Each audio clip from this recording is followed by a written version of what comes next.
السلام عليكم. المهم غادي نحاول ما امكن نناقش الموضوع اللي هدرت عليه مؤخرا، فيديو قصير ديال الاخت اللي عندها مشكل مع الام ديالها. حيت كتجي عندها بزاف، تقريبا ساكنه معها، وهذا الشيء دار لها مشاكل مع راجلها، وراجلها ما بغاش امها. والمشكل هو ان هاد الام هذه راه عندها دارها، والخطير في الامر ان امها بغاتها تخرج من الدار وتفارق مع راجلها. المهم غادي نحاول ما امكن نهضر على بعض النقط. اول حاجه اللي غادي نهضر عليها هو ما كنعممش، مع كل احترامي الامهات، كاينين بعض الامهات اللي عاطين التقار وعاطين قيمه نفوسهم وعاطين التقار لبناتهم ونسابهم، ولكن انا هنا غادا نهضر على واحد النسبه ديال الامهات الله يهديهم الله يهديهم اللي خيطي زيطي عند بناتهم. وهذا الشيء ما غنهضرش على اللي ساكنه حدا بنتها، ولكن انا غنهضر هنا على الامهات اللي عندهم ديورهم معززات مكرمات اللي غيديروا القيمه لنفوسهم، ولكن ما عاطينش القيمه لنفوسهم، ولكن ما عاطينش حتى التقار لا لبنتهم لا لنسابهم. وهذا الشيء كيخلي واحد الاحتكاك وواحد النفور ديال الزوج من ديك النسيبه. وانايا بحكم بزاف ديال الاخوات اللي تيهضروا معايا وبزاف ديال الحالات اللي كنشوف في المجتمع ديالنا، كنلقى بانه النسيبه راه ما كيجيش غير كينفر من ديك النسيبه، اولا ما كيحملهاش، اولا ما عندوش معاها، اولا ولكن كاين عوامل. كنشوف بان النسيبه ما عطياش التقار لنسيبها، ما عطياش التقار، ما عطياش القيمه لنفسها باش تكون عزيزه عندك النسيب. الله يرحم من زار وخف، خصوصا عند النسيب تقار. عندي داري انا غنهضر على واحد الحاجه واحده اخرى. الناس اللي غيقولوا الام ديالها الام على راسي وعينيا.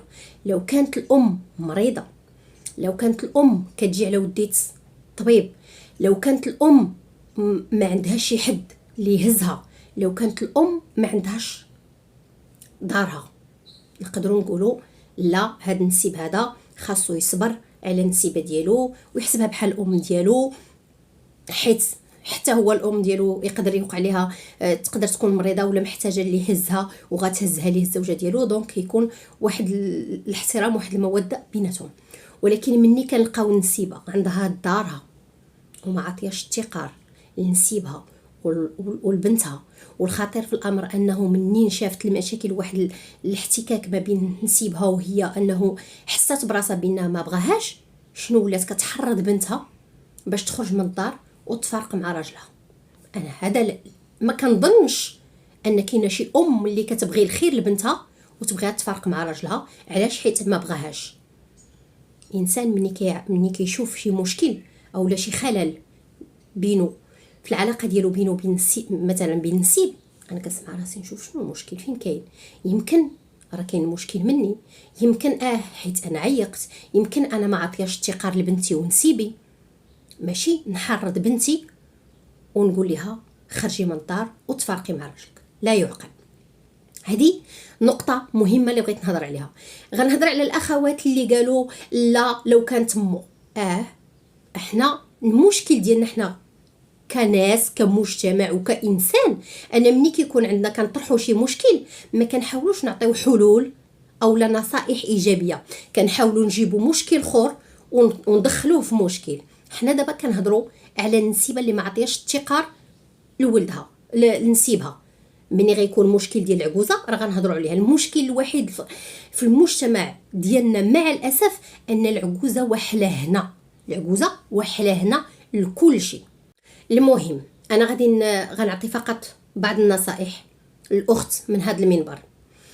شوف اختي، الخطا ديال الام ديالك، حاولي ما امكن تجلسي مع الام ديالك وتشرحي ليها وتفهميها بان راه عندها دارها، خصها تعطي القيمه لراسها والتقار لنسيبها باش تبقى عزيزه عند نسيبها، عند وليداتها، عند بنتها، تبقى عزيزه معززه مكرمه.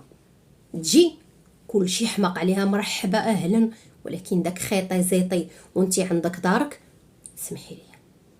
غنهضر على واحد النقطه اللي هي عاوتاني كاين الاخوات اللي غيقولوا لا الام، انا قلتها وغنعاود نقولها، الا كانت الام مريضه انا ما غنهضرش.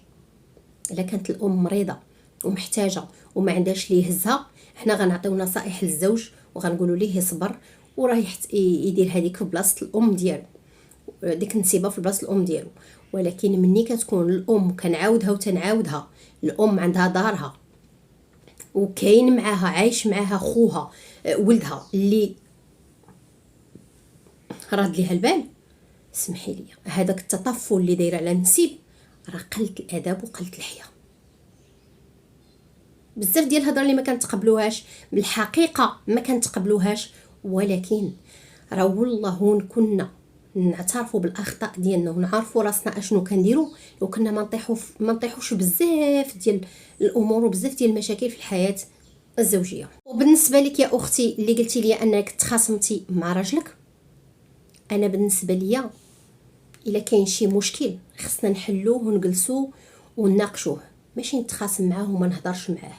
لا، غتجي عنده غيقول لك شوف هذه يقول لي شوف صبر، دابا نحاول نهضر معاها، الله يرحم لك الوالدين، دير على وجهي هذه بالتي هي احسن، حيت صداع وشد ليا نقطع عليك ونتخاصم معاك حيت ما بغيتيش ليا امي وهذه ما غاد حرب. ما كايناش كاع الموده هنايا في الزواج. انا كنهضر معاكم باش نحافظوا على البيوت ديالنا ونخليو داك الموده وداك الاحترام، ونخلي داك الراجل يحترم امي وانا نحترمه حتى هو. ما نديرش صداع والمشاكل ونوض نغوت لا وما بغيتيش ليا امي وما عندي ما ندير بيك وهادي لا. نعرف بعدا اول حاجه بان راه امي غلطه، مني غنعرف بان امي غلطه ما غنتخاصمش مع راجلي، غنمشي عنده غنتحاور معاه وغنقول ليه شوف ولد الناس اخويا الله يسهل عليك، دير على وجهي صبر، دابا نهضر معاها ونمشي ونهضر معاها ونقول لها شوف الوالده راك انتي غلطه، عندك دارك ما مريضه ما مخصوصه ما طايحه في الفراش نقولوا ما عندكش اللي يهزك، ما يعني هادشي كامل انتي ما الحمد لله وشكر لله عندك دارك، الله يرضي عليك اميمتي اجي عندي مرحبا والف مرحبا، ولكن بالقياس. خلي راسك معززه مكرمه حتى منين تجي بنادم يعطيك قيمه، ماشي خيطي زيتي. وغنعطي ميساج او لا نصيحه للامهات، ما كنعممش ديجا قلتها وغادي نعاود نقولها. الامهات الله يرحم لكم الوالدين، الله يجازيكم بخير، عطيو شويه التقار لنسابكم وبناتكم. اللي غتجي وتقول لي لا بنتي لا نسيبك يحترمني، حنا ما قلت لك والو. انا اللي النصيحه اللي كنعطيك انا ما كنقولش لك لا راهي بنتي كتمشي عند بنتك راه نسيبك ما كيحترمكش، لا كيحترمك وتيبغيك وتيضحك معاك وكيعجبو الحال ولكن داكشي الا الشيء اذا زاد عن حدي انقلب الى ضده. يعني الا بقيتي كتمشي غير مره راه بطبيعه الحال انك راه كلشي غيبغيك، ولكن الا كنتي مره في السيمانه شويه مره في 3 ايام شويه كل نهار فهمتي، هنا غادي تولي داك النسيب غينفر منك بطريقه غير مباشره، وفي الاخر غتقولي النسيب فيه العيب، النسيب بان على حقيقته، ما مزيانش. هو لا، راه التصرفات ديالنا هي اللي كتخلي واحد اخر يدير واحد الردة فعل اللي مع الاسف ما كنتقبلوهاش. علاش؟ حيت ما عارفينش حنا اصلا التصرفات ديالنا حنا شوف فيها. دونك الله يجازيكم بخير، تنأكد عليه وتنعاود نقول لكم الله يرحم لكم الوالدين الامهات الزوينات، ما شاء الله عليكم، ربيتوا لنا اجيال واجيال، الله يحفظكم لينا، الله يعطيكم صحتكم، عطيو غير شويه ديال التقار لنسابكم، وشكرا لكم.